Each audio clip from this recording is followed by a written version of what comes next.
है राजभवन का नाम, लेकिन लोक भवन के बाद मत छुपाइए। आम जनता के लिए भी राजभवन ओपन होना चाहिए। सिर्फ नाम बदलने से कार्य प्रणाली नहीं बदलती है। अगर राजभवन का नाम लोक भवन किया गया, ये तो अच्छी शुरुआत है। कल से हो सकता है कि अब आपको ये राजभवन दिखाई नहीं दे। आदेश हो चुका है कि अब राजभवन नहीं, अब लोक भवन होगा। प्रधानमंत्री जी के भी बंगला का नाम बदल गया है कि नाम बदलने से क्या कैरेक्टर बदल जाएगा क्या? लोक भवन मतलब जनता का भवन। पीछे हमारे पीछे जो राजभवन है, अब ये लोक भवन हो जाएंगे। तो राज्यपाल को भी का भी नाम बदल जाना चाहिए। नाम बदल कर जो है आप क्या दिखाना चाहते हैं? जहाँ विपक्ष की सरकार है वहाँ राज्यपाल की क्या भूमिका है? ऐसे में नाम बदल कर आप क्या संदेश देना चाहते हैं? राज्यपाल का कैरेक्टर बदल दीजिए। राज्यपाल की जरूरत क्यों है? बहस तो इस पर होनी चाहिए। अब तो लोक भवन हो गया, अब तो जनता के प्रतिनिधि राज्यपाल हो गए। नमस्कार। ये अब कल से हो सकता है कि अब आपको ये राजभवन दिखाई नहीं दे, अब ये लोक भवन कहलाएगा। वैसे कागज़ पे लोक भवन को लेकर आदेश हो चुका है कि अब राजभवन नहीं, अब लोक भवन होगा। इसी तरीके से प्रधानमंत्री जी के भी बंगला का नाम बदल गया है, अब वो तीर्थ स्थल हो गया है। आप समझ गए ना? लेकिन बड़ी बात ये है कि नाम बदलने से क्या कैरेक्टर बदल जाएगा क्या? क्या आम लोगों के लिए ये जो दरवाजे हैं वो बंद खुल जाएंगे क्या? क्या आम लोगों के लिए मतलब लोक भवन मतलब जनता का भवन, तो क्या जनता के लिए ये सहज और सुलभ हो जाएगा क्या? जितने पुलिस जितनी व्यवस्थाएं अभी हैं, क्या उस व्यवस्था को बदल दी जाएगी? तो क्या नाम बदलने से क्या विभाग का चरित्र बदल जाएगा? हमें याद है कि जिस वक्त हम लोग दिल्ली यूनिवर्सिटी में पढ़ते थे तो उस समय में एक रेड लाइन बस चला करती थी और उस बस में जो है बहुत एक्सीडेंट होता था। उस एक्सीडेंट की वजह से उसका कलर बदल दिया गया, रेड लाइन से उसका नाम भी बदल दिया गया कि ब्लू लाइन हो गया। लेकिन कोई बदलाव नहीं हुआ दुर्घटना में। मतलब ड्राइवर को जो ट्रेनिंग की ज़रूरत थी, कंडक्टर की जो ट्रेनिंग की ज़रूरत थी, उस पर ध्यान देने के बजाय आप नाम बदल दिए। तो कमोबेश देश में नाम बदलने को लेकर यही चेष्टा देखने को मिला है कि भाई पब्लिक के अंदर अगर आप मान लीजिए कि कुछ ऐसी सकारात्मक चीज़ें करने की स्थिति में नहीं है और पब्लिक कहीं ना कहीं आप वर्तमान व्यवस्था से निराश है, तो फिर यही सारी चीज़ें आपको देखने को मिलेगी। तो ये पीछे हमारे पीछे जो राजभवन है, अब ये लोक भवन हो जाएंगे।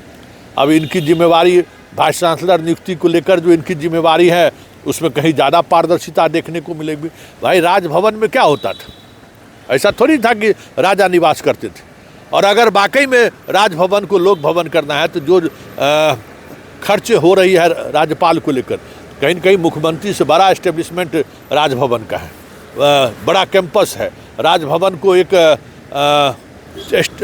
इस तरीके से देश के नज़रों में हर जगह राजभवन चले जाइए, राजभवन को इस तरीके से दिखाया जाता है कि जैसे मान लीजिए कि वो वैभव का प्रतीक हो कहीं भी, क्योंकि जनता का सीधा संवाद राजभवन से है ही नहीं।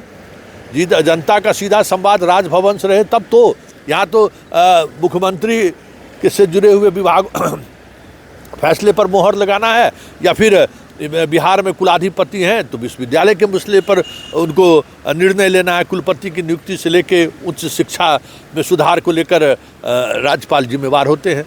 तो राज्यपाल को भी का भी नाम बदल जाना चाहिए। राज्यपाल हैं, जब राजभवन जिस भवन में वो रहते थे तो उनको राजभवन कहा जाता था, राज्यपाल जहाँ रहते थे। तो भाई जब आप उसका नाम चेंज कर दिया तो राज्यपाल गवर्नर का भी नाम चेंज कर दीजिए, क्योंकि ये नाम चेंज करने की जो प्रवृत्ति है और ये प्रवृत्ति अगर इससे लगता है कि जनता के दिलो दिमाग पर कुछ सकारात्मक सोच बनती हुई दिखती है, तब तो चर्चा सही है और होनी भी चाहिए। लेकिन सवाल यह है कि नाम बदल देने से जैसे अपना लोक सेवक कर दिए। हर ब्यूरोक्रेट लोक सेवक है ना? ब्यूरोक्रेट्स क्या है? लोक सेवक है। क्या वो जनता के प्रति जिम्मेवार है? जनता से वो उसके सेवक की तरह व्यवहार करता है क्या? कहीं कहने की जरूरत है, पहले से उसको लोक सेवक घोषित है। तो प्रधानमंत्री भी तीर्थ हो जाए, उनका आवास राजभवन जो है सो उसका भी नाम जनता के नज़रों में लगे कि भाई ये भवन अब हमारे लिए है। ये सारी चीज़ें ऐसी हैं जो सिर्फ और सिर्फ एक अलग तरीके की नैरेटिव को लेकर आप चर्चा कर सकते हैं। ये एक अलग नैरेटिव बनाया जाए जिस नैरेटिव के सहारे इन चीज़ों को देखा जाए। लेकिन बड़ी बात यह है कि जब तक उस भवन का चरित्र नहीं बदलेगा, उस भवन में रहने वाले लोगों का चरित्र नहीं बदलेगा, तब तक नाम बदलने से क्या होना है ना। नाम बदल कर जो है आप क्या दिखाना चाहते हैं। इसलिए आने वाले समय में ये राजभवन जो है सो लोक भवन आपको हम कहेंगे कि थोड़ा दिखा दीजिए। ये अब चंद दिनों का ही ये मेहमान है, इस तरीके से अब राजभवन आपको दिखाई नहीं देगा। अब 1-2 दिनों में ये आपको लोक भवन कहलाने लगेंगे कि ये लोक भवन है। नोटिफिकेशन तो हो गया है राजभवन, अब लोक भवन हो गया, लेकिन 1-2 दिनों के बाद ये आपको नाम प्रदर्शित भी होने लगेगा कि ये लोक भवन है। लेकिन बड़ा सवाल है, और उन सवालों के साथ इस पर अगर लोक भवन के सहारे चर्चाएं होनी है तो राज्यपाल की भूमिका को लेकर जो चीज़ें चल रही हैं, सुप्रीम कोर्ट समय समय पर राज्यपाल की भूमिका को लेकर जो सवाल खड़े करते रहे, क्या उन सवालों पर कभी पब्लिक फोरम में डिबेट हुआ है क्या? कि एक चुनी हुई सरकार को जिस तरीके से राजभवन आए दिन अरंगा लगाते हैं, आए दिन वो उनके उस निर्णय पर कुंडली मारकर बैठ जाते हैं, जिससे एक जनता द्वारा चुनी गई सरकार असहज महसूस कर रही है। तमिलनाडु हो, बंगाल हो, जहाँ विपक्ष की सरकार है वहाँ राज्यपाल की क्या भूमिका है? ऐसे में नाम बदल कर आप क्या संदेश देना चाहते हैं? राज्यपाल का कैरेक्टर बदल दीजिए। राज्यपाल भाई, राजभवन की जरूरत क्यों है? राज्यपाल की जरूरत क्यों है? बहस तो इस पर होनी चाहिए कि इस इतने बड़े एस्टेब्लिशमेंट पर जो खर्च हो रही है उस खर्च का क्या मतलब है। कई तरह के सवाल हैं, उन सवालों से सरकार अब बचना चाहती है। मतलब प्रधानमंत्री के स्तर पर ये जो लगातार सुप्रीम कोर्ट में सुनवाई हो रही है, सुप्रीम कोर्ट में सुनवाई हुई, फुल बेंच का एक जजमेंट भी आया कि राज्यपाल का कोई मुख्यमंत्री या विधानसभा से अगर कोई बिल पारित होता है तो कितने समय तक उनको वो रोक सकते हैं।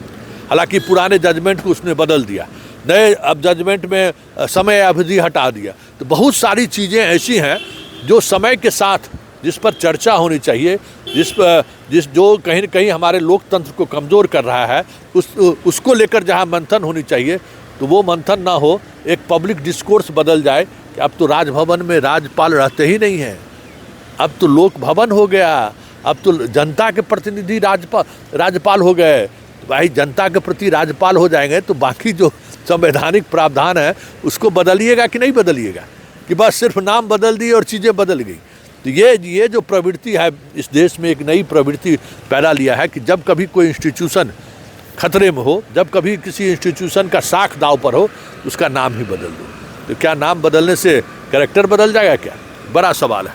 और इन्हीं सवालों के साथ आज उन सवालों को भी हम छोड़ते जा रहे हैं कि राज्यपाल और राजभवन की जरूरत क्या है इस डेमोक्रेसी में। है राजभवन का नाम, लेकिन लोक भवन के बाद आम जनता के लिए भी राजभवन ओपन होना चाहिए। सिर्फ नाम बदलने से कार्य प्रणाली नहीं बदलती है।